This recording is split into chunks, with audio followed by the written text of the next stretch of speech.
உங்கள் ஆரோக்கியம் எங்கள் லட்சியம். ஆச்சி மசாலா வழங்கும் மணிச் செய்திகள். இணைந்து வழங்குபவர்கள் அரசன் சோப். ரொம்ப ரொம்ப நல்ல சோப்.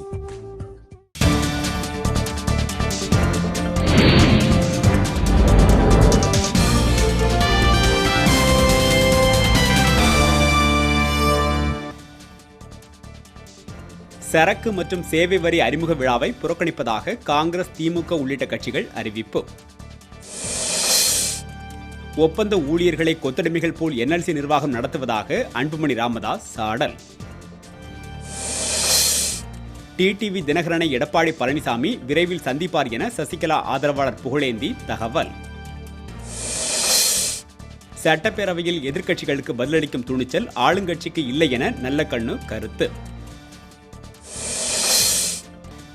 விருதுநகர் அருகே அரசு பேருந்தும் தானியும் மோதிக்கொண்ட விபத்தில் 2 உயிரிழப்பு. வந்தவாசி நகராட்சியில் 2 வாரங்களாக குடிநீர் வழங்கப்படவில்லை என புகார். பொதுமக்கள் சாலை மறியல். வடமதுரை அருகே இருப்பு பாதையில் ஏற்பட்ட விரிசல் உடனடியாக சரி செய்யப்பட்டதால் பெரும் விபத்து தவிர்ப்பு. போதைப்பொருள் எதிர்ப்பு நாளை முன்னிட்டு திருவாரூரில் நடைபெற்ற விழிப்புணர்வு ஊர்வலத்தில் திரளானோர் பங்கேற்பு. சோழவரம் அருகே மனைவியுடன் இருசக்கர ஊர்தியில் சென்று கொண்டிருந்த விவசாயி வெட்டி கொலை. தென்மேற்கு பருவமழை தீவிரமடைந்ததால் தேனி மாவட்டம் சுருளி அருவிக்கு நீர்வரத்து அதிகரிப்பு. உங்கள் ஆரோக்கியம் எங்கள் லட்சியம். ஆச்சி மசாலா வழங்கிய மணிச் செய்திகள். இணைந்து வழங்கியவர்கள் அரசன் சோப். ரொம்ப ரொம்ப நல்ல சோப்.